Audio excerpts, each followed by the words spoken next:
नमस्कार दोस्तों, UP triple SC job में आपका स्वागत है।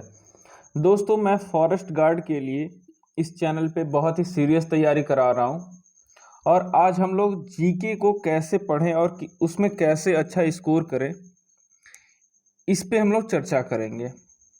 जीके कोई बहुत टफ सब्जेक्ट नहीं है। मेरे हिसाब से तो जीके दोस्तों सबसे आसान टॉपिक अगर कोई है तो वो जीके है, क्योंकि जीके में कोई एक्स्ट्रा फैक्ट नहीं होता है। जो है उसको आपने रट लिया, बस वही आप पढ़ लिया या समझ लिया, बस वही है। मैथ और रीजनिंग जैसे नहीं है कि उसमें दिमाग लगाना पड़ता है, सॉल्व करना पड़ता है, ऐसा तो कुछ नहीं होता है। अगर एक क्वेश्चन है कि भारत की राजधानी कहाँ है, तो बस सिंपली नई दिल्ली। इससे बेसी तो जीके में कुछ नहीं होता है ना कि उसमें एक्स्ट्रा कुछ जोड़ो। अगर आपने एक बार पढ़ लिया है नई दिल्ली, तो फिर नई दिल्ली ही रहेगा। आज से 10 साल बाद वो चेंज तो नहीं होने वाला है। मैथ और रीजनिंग में तो ऐसा होता है ना कि हर क्वेश्चन का अलग आंसर होता है, वो भी सॉल्व करने पे डिपेंड होता है। माइनस माइनस, अगर माइनस या प्लस का चिन्ह बदल दिया जाए तो आंसर दूसरा हो जाता है। इसमें तो ऐसा नहीं होता है। तो मेरे हिसाब से दोस्तों जीके आसान है और आप लोगों के को भी आसान होना चाहिए। तो आइए हम फॉरेस्ट गार्ड में बताएंगे कि कैसे आप लोग बेहतर नंबर जीके से कवर करें। अगर आप लोग जीके में अच्छा नंबर हासिल कर लेते हैं तो रीजनिंग और हिंदी में कुछ कम भी रहे तो जीके से आप लोग हो जाता है। मगर देखा जाता है कि बच्चों का एग्जाम में सबसे ज़्यादा कम नंबर जीके में ही होता है। तो आइए इसे हम लोग थोड़ा सा देखें कि फॉरेस्ट गार्ड में कहाँ से और किस टॉपिक से क्वेश्चन पूछता है। तो जीके में दोस्तों 60 क्वेश्चन पूछता है हम लोग के फॉरेस्ट गार्ड में, ठीक है। 60 क्वेश्चन, इसे घबराना नहीं है, ये आप लोग का प्लस पॉइंट है। यहाँ से नंबर अगर आपको जो मिलेगा वो पूरा प्लस रहेगा, क्योंकि जीके में बहुत ज़्यादा लोगों का नंबर सही नहीं होता है। ये भी फैक्ट है, आसान भी है बट नंबर भी नहीं ज़्यादा मिलता है जीके में। तो आइए देखते हैं हम लोग जीके में कहाँ से कितना क्वेश्चन देता है। देखिए इतिहास है, इतिहास से आपके 6 से 8 क्वेश्चन पिछले वाले एग्जाम में फॉरेस्ट गार्ड के पूछा गया था। तो इस बार भी उम्मीद है कि 6 से 8 क्वेश्चन पूछ सकता है। मगर दोस्तों इतिहास में आपका जो आधुनिक भारत है वहाँ से क्वेश्चन ज़्यादा पूछता है। तो आप लोग इस बात का ध्यान रखेंगे, इतिहास से आधुनिक भारत से आपको क्वेश्चन ज़्यादा पूछता है। तो आधुनिक भारत को आप लोग अच्छे से कवर करेंगे। मैं दोस्तों आधुनिक भारत को पूरा बहुत ही अच्छे से डिटेल में और क्वेश्चन भी उसका प्रैक्टिस कराऊंगा। तो आप लोग मेरे चैनल को सब्सक्राइब कर लें। मैं आप लोगों को जीके का, हिंदी का और रीजनिंग का बहुत ही बेहतर क्लास प्रोवाइड कराऊंगा और आपके तैयारी को बहुत ही अच्छे मुकाम पे मैं ले जाऊंगा और फॉरेस्ट गार्ड में आपकी जॉब सुनिश्चित भी कराऊंगा। मैं संविधान से भी अच्छा क्वेश्चन आता है। 6 से 7 क्वेश्चन पिछली बार पूछा था, तो इस बार भी आपका 6 से 7 क्वेश्चन पूछ सकता है। और दोस्तों अगर पूरे जीके में ना आप मुझसे पूछेंगे पर्सनली कि सबसे इजी इन टॉपिक जो मैंने नोट किया है, ये 8-10 टॉपिक, इसमें सबसे इजी कुछ है तो संविधान है। ये छोटा भी है अदर की अपेक्षा, जैसे कि मान ली इतिहास और भूगोल की अपेक्षा छोटा भी है और इजी भी है। इसमें कुछ नहीं है, बस सीरियल से याद करते हुए चले जाइए, इसमें कुछ नहीं है। संविधान तो आप लोगों के उंगलियों पे मैं याद करा दूंगा, आप लोग बस मेरा विश्वास रखें। संविधान से 6 से आपके 7 क्वेश्चन इस बार भी पूछ सकते हैं। नेक्स्ट देखते हैं भूगोल। भूगोल दोस्तों बहुत महत्वपूर्ण होता है और आपके दैनिक जीवन में भी इसका बहुत उपयोग होता है। जैसे कि मान लीजिए क्वेश्चन पूछता है कि पूरा जैसे पृथ्वी पे जितने भी मतलब सब चीज़ है भूगोल के अंतर्गत वो आ जाता है। तो भूगोल से आपके पिछली बार 6 से 8 से 9 क्वेश्चन पिछली बार पूछे थे भूगोल से। तो भूगोल आप लोग का इंपॉर्टेंट है। भूगोल में भी भारत का भूगोल दोस्तों पढ़ना है आपको ज़्यादा। भारत के भूगोल से ज़्यादा क्वेश्चन पूछा था। विश्व के भूगोल से एक क्वेश्चन शायद था सेकंड शिफ्ट में पिछले बार के एग्जाम में। अर्थव्यवस्था से भी 5 से 7 क्वेश्चन पूछा था पिछली बार। तो इस बार भी 5 से 7 क्वेश्चन के आसपास मतलब पूछ सकता है। ये दोस्तों जो मैं लिखा हूँ 6 से 8, 7 से 7, इसका मतलब कि इसके बीच में या फिर इसके +1 या फिर -1 क्वेश्चन पूछ सकता है। यानी कि इसके इसी के आसपास में आपको तैयारी इसी हिसाब से करना है, ठीक है। अन्यथा और इसका कोई मतलब नहीं है। साइंस से भी अच्छा क्वेश्चन पूछता है, 4 से 6 क्वेश्चन। मगर ध्यान देने वाली बात यह है कि पिछली बार साइंस से बस जीके से क्वेश्चन पूछा था।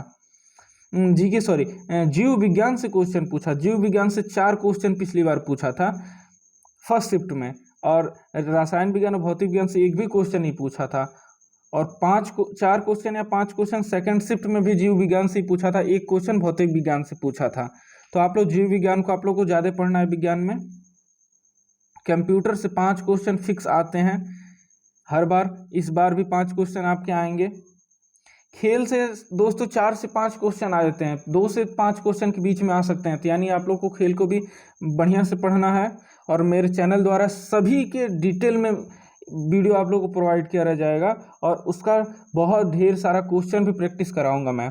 उसके बाद दोस्तों विविध वो टॉपिक होता है दोस्तों ना, जहाँ से मतलब एग्जामिनर कहीं से भी क्वेश्चन पूछ लेगा और उसे विविध का नाम दे देगा। तो विविध में जैसे कि विविध में भी ऐसा नहीं है कि मतलब कहीं से वो अमेरिका से लाए क्वेश्चन पूछ लेगा, ऐसा नहीं होता है। जैसे कि कुछ टॉपिक उसमें होते हैं, जैसे कि दिवस, शास्त्रीय नृत्य, या फिर और भी ऐसे सारे बहुत सारे टॉपिक, ये सब विविध में आते हैं। सबसे बड़ा, ऊंचा, लंबा, छोटा, ये सब विविध में आते हैं। तो आप लोग को 6 से 7 क्वेश्चन इस बार भी पूछ सकता है। और उससे भी ज़्यादा इम्पोर्टेंट दोस्तों, सबसे इम्पोर्टेंट अब तक का ना, यूपी जीके, ये आपको सबसे इजीली 10 नंबर दिलाएगा। पिछली बार 10 क्वेश्चन पूछा था यूपी जीके से, तो इस बार भी 10 क्वेश्चन आपको, 10 से 12 क्वेश्चन यूपी जीके से मिल सकता है।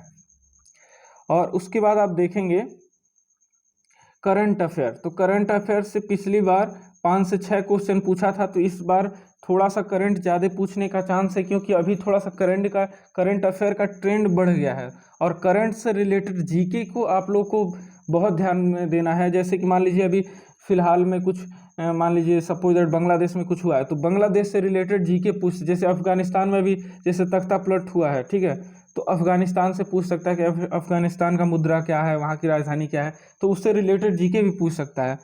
तो ये तो दोस्तों आपके सारे टॉपिक हैं जिससे क्वेश्चन पूछता है। अब हम कैसे इसको पढ़ें, इसके विषय में हम लोग बात करेंगे। ये आपके टॉपिक हैं, ठीक है।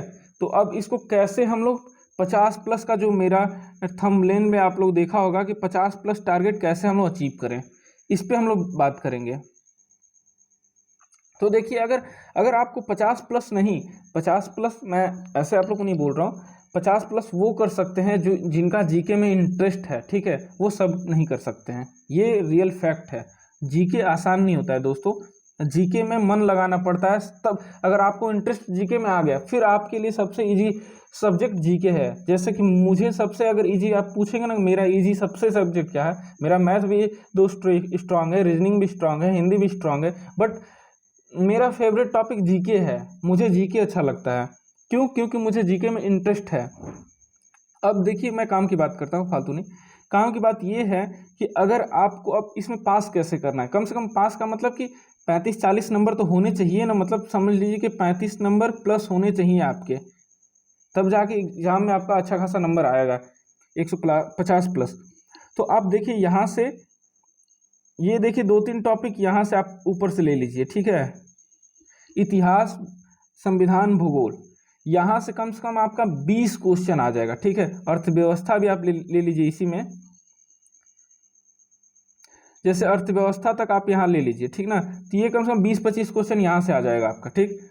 कंप्यूटर बहुत इजी होता है। खेल तो आप लोग जानते हैं, यही पूछता है क्रिकेट में कितने खिलाड़ी होते हैं, या फिर पूछेगा कि वर्ल्ड कप किसने जीता था, तो क्रिकेट भी आप लोगों के लिए इजी रहेगा। यूपी जी के 10 नंबर यहाँ से आप लोगों को बहुत ईजिली मिल जाएगा। तो अगर आप लोग यूपी जी के पे फोकस करते हैं, और मैक्सिमम यूपी जी के आप पढ़ के जाएँ, ना पढ़ के जाएँ, मतलब समझिए 10 में से 7-8 क्वेश्चन तो आपको ईजिली मिल जाता है यूपी जी के में, क्योंकि यूपी जी के, आप यूपी के रहने वाले हैं। अगर मान लीजिए क्वेश्चन पूछता है कि यूपी में खनिज संसाधन कहाँ से उपलब्ध होते हैं अधिकांशतः, तो आप मार देंगे, जानते हैं आप लोग को सोनभद्र मिर्जापुर में है ज़्यादा।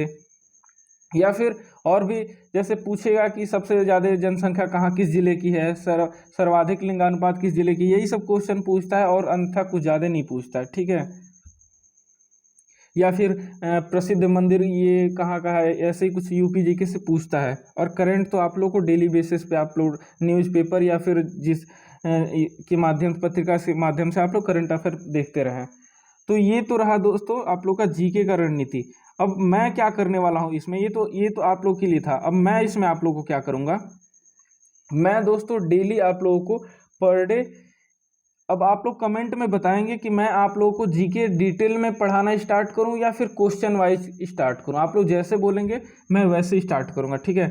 मुझे डिटेल में भी पढ़ाने में मज़ा आता है, और क्वेश्चन कराने में, जैसे कि मान लीजिए अगर क्वेश्चन कराना है तो मैं कम से कम 300-400 क्वेश्चन लाऊंगा इतिहास का, और इम्पोर्टेंट 300-400 क्वेश्चन जो यूपी ट्रिपल एससी में पूछा गया है बार बार, उन क्वेश्चनों का आपको प्रैक्टिस कराऊंगा।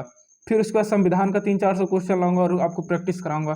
फिर भूगोल का, ऐसे करके मैं सारे टॉपिक का प्रैक्टिस करा दूंगा। उससे आपको फायदा क्या होगा कि आपको कम से कम उसमें से 30-35 क्वेश्चन अगर मिल जाते हैं आपको डायरेक्टली उस वीडियो में से ना, तो फिर आपके लिए तो समझ लीजिए कि जीके आपके लिए हलवा हो जाएगा, क्योंकि डायरेक्ट वहीं से मिल गया। तो और मिलेगा क्योंकि मैं बाहरी क्वेश्चन को टच नहीं करता हूँ, मैं प्रीवियस ईयर क्वेश्चन को ही लाता हूँ। जैसे मैंने हिंदी का भी एक वीडियो बनाया है, उसमें जितने भी क्वेश्चन है आप देख सकते हैं प्रूफ के तौर पे, वो सारे क्वेश्चन किसी न किसी एग्जाम में पूछे हुए, नीचे लिखा भी है कि ये इस एग्जाम का है, इस एग्जाम का है। तो मैं प्रीवियस ईयर का ही आप लोगों को क्वेश्चन प्रैक्टिस कराऊंगा। तो आप लोग कमेंट बॉक्स में बताएंगे कि आप लोगों को मेरा वीडियो कैसा लग रहा है, और जीके आप लोग मेरे से किस तरह से पढ़ना चाहते हैं, वन लाइनर मतलब क्वेश्चन प्रैक्टिस के माध्यम से, या फिर आप लोग डिटेल में। तो प्लीज़ दोस्तों कमेंट में कमेंट करिएगा। अगर मेरा वीडियो आप लोग को अच्छा लगता है तो लाइक करें, शेयर करें, सब्सक्राइब करें। धन्यवाद।